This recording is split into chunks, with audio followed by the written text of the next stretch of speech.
Now let's try this problem. How many permutations, or we can say arrangements, of the letter of the word Madhubani do not begin with M but end with I, right?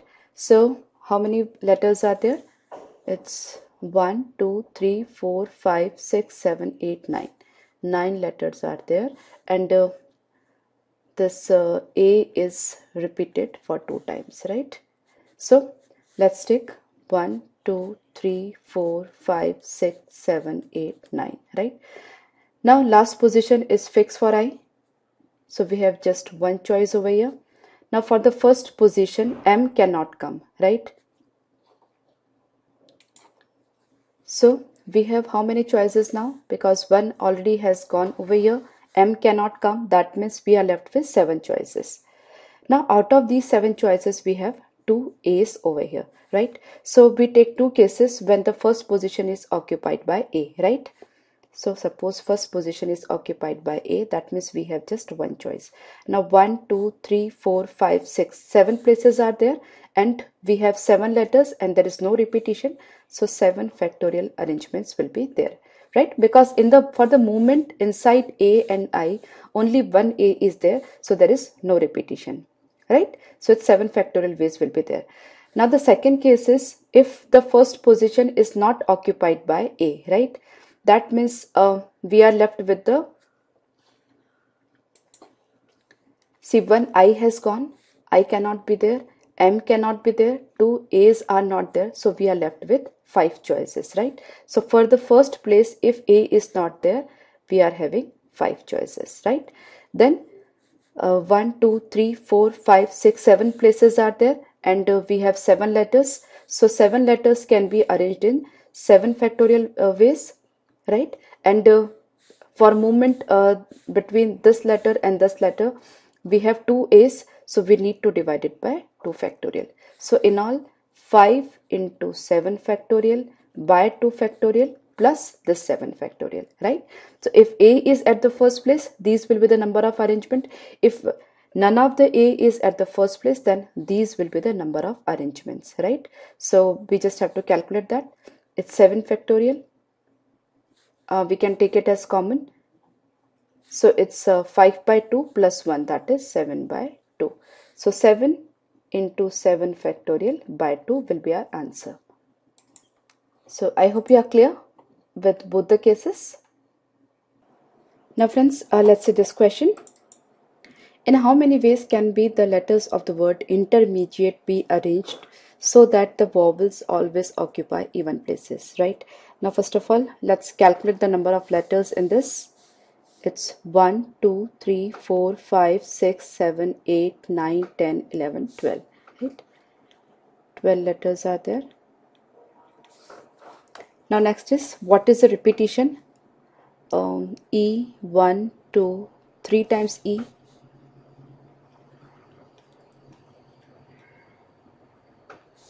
Now then I, 1 and 2 times I.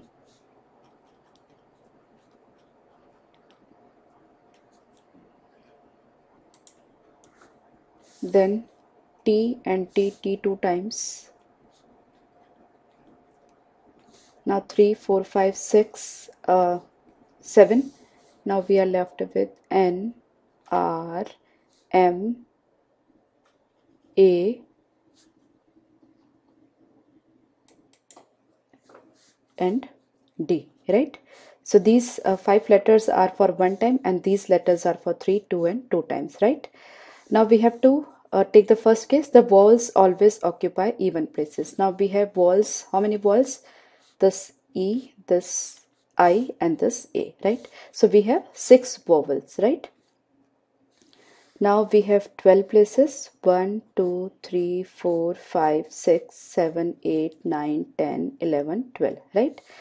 Now in these 12 places, vowels should be at even places. So 1, 2, 3, 4, 5, 6 choices we are having, right? And we are having 3 plus 2, 5 and 1, 6 vowels, right? So all the 6 positions will be filled up by 6 vowels, right? Now 6 vowels on the 6 positions can be arranged in 6 factorial ways. Now E is repeated for 3 times, so I would divide by 3 factorial, then I is repeated for 2 times, so I would divide by 2 factorial. Now this is what the arrangement of just vowels, right? Now the remaining letters, so the remaining 6 letters can be arranged in 6 factorial ways, that is the consonants can be arranged in 6 factorial ways, and further T is repeated 2 times, that is a consonant, so further I would divide by 2 factorial. So these are the total number of ways when all the vowels occupy even places, right? So we just have to solve it, and you can solve it and you'll be getting the answer.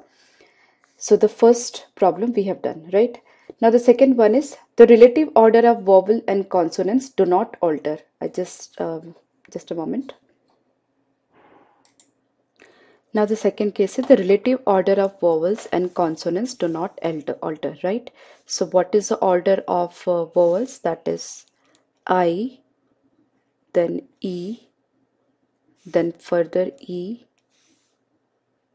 then I, and then E, and then E, right?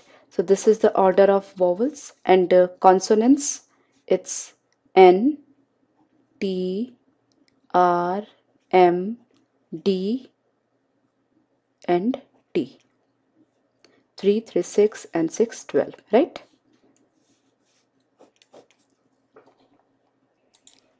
Now the important point over here, we have to make the arrangement, but the order of vowels and consonant should not change, right? That means the vowel should appear in this manner only. Maybe the consonants are there in between, but the relative order should not be changed. That means E should always come after I, and this I should always come after E, and then A, and then maybe the consonants can come in between, right? So what I do is I just first of all let me arrange the 6 consonants, right? Now 6 consonants can be arranged in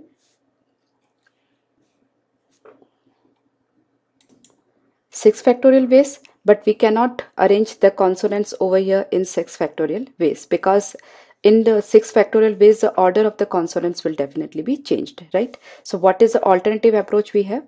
I have 12 places, 1, 2, 3, 4, 5, 6, 7, 8, 9, 10, 11, 12, right? From these 12 places, I select any 6 places, right? So 12C6, right? So I'm just selecting the 6 places from these 12 places, and on the selected 6 places, I have just one way of arranging the consonants, is that the order should be N, T, R, M, D, and T. Right? So in this order I have to arrange, and that is the single possibility of arrangement. So there is just one way, right?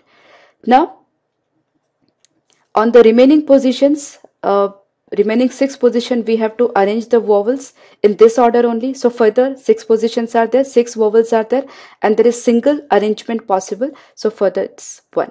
So in all our answer is 12C6, right? So it's 12 factorial by 6 factorial into 6 factorial. This is the answer.